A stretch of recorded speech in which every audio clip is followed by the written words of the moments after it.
Welcome back, guys. Let me start off by saying thank you for those that are watching my videos. And as you can see, I'm trying to put out content pretty much every single day. I'm putting out one or two videos every single day, and I plan on doing it, right? So since this is my own personal channel, I'm going to put videos for things that just interest me, right? Again, like I made a ton of videos already for like the fresh and fit. That's not something I want my entire channel to be on. It's going to be about every single day. There's going to be something different that I want to discuss, right? And don't mind the noise. It's my dog in the back going crazy.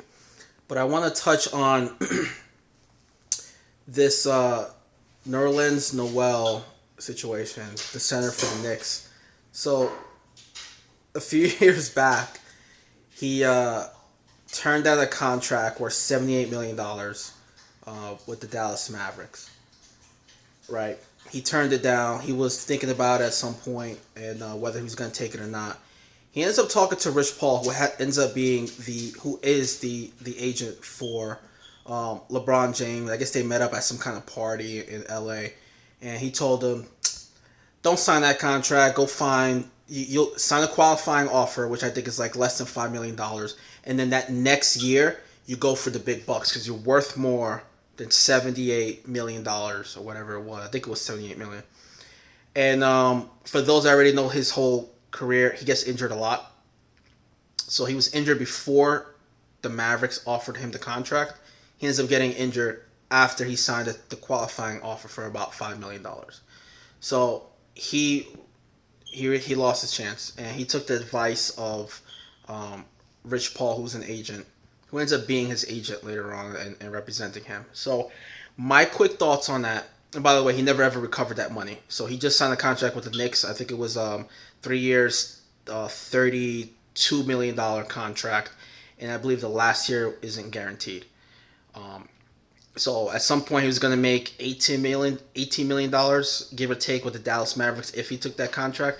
Right now, as it stands, it's just a little bit over $10 million a year. So he lost a pretty penny, you could think.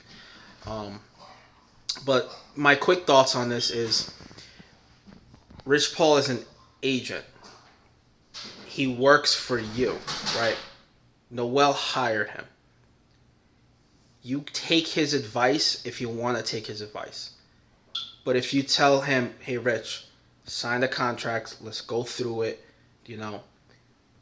Let's just end it." Especially the fact that you are an injury waiting to happen, right? You already have an injury history in the past. Long and behold, what ends up happening, you get injured again. And then you get injured again after that as well.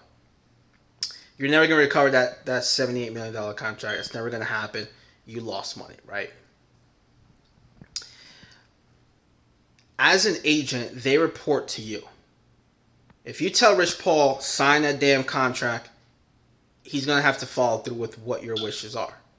They're going to offer you advice. But you're coming out and you're suing the guy because he gave you bad advice. I don't think that's going to work.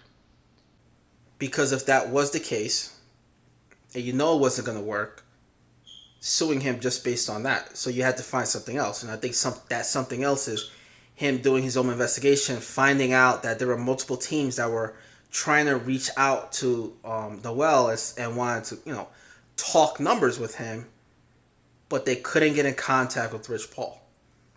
Now, I don't know how he's able to kind of prove that, or who wants to, put their names on paper saying that that's exactly what ended up happening. Because you're going to go to court, you got to show proof of that, right?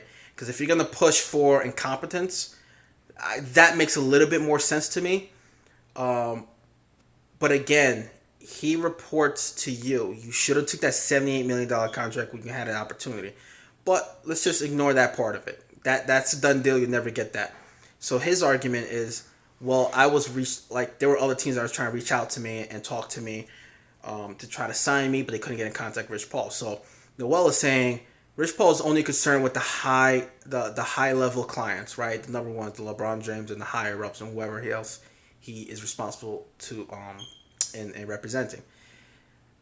So you're pretty much calling him incompetent. That's pretty much what it is. So I'm gonna think you're gonna hang your hat on that side of thing as opposed to getting bad advice, because good luck with that. Because if that's the case, every agent in any sport in entertainment business will end up being liable for any lawsuits. So I think the only way he's able to kind of win this or whatever it might be is to talk about him being completely incompetent, right? And because of his incompetence, it's because he didn't make himself available because he's too busy dealing with the other clients that he lost money, right? Even that I think is a stretch, but at least it's something you're able to at least argue and make it make sense. Okay. Rich Paul, I mean, the guy's known for being LeBron's buddy. He's known for being pretty much an excellent agent. He actually has a pretty good reputation around the league, for the most part. So we'll see how it goes, man. And actually, before the lawsuit, because I was watching ESPN and they brought it up, before Noel put forth the lawsuit, Rich Paul put a grievance in because he's never gotten paid on that first contract that he negotiated for Noel. His cut was supposed to be $200,000. So he put a grievance for $200,000 that he'd never gotten paid, and then lo and behold, they get sued. He gets sued. So again, I'm gonna end this over here, but I got a phone call ringing. I'm pretty sure it's important. But at the end of the day, like, subscribe, join, whatever you guys got to do. Support me. I'm going to try to put out videos every single day. All right, guys, take it easy.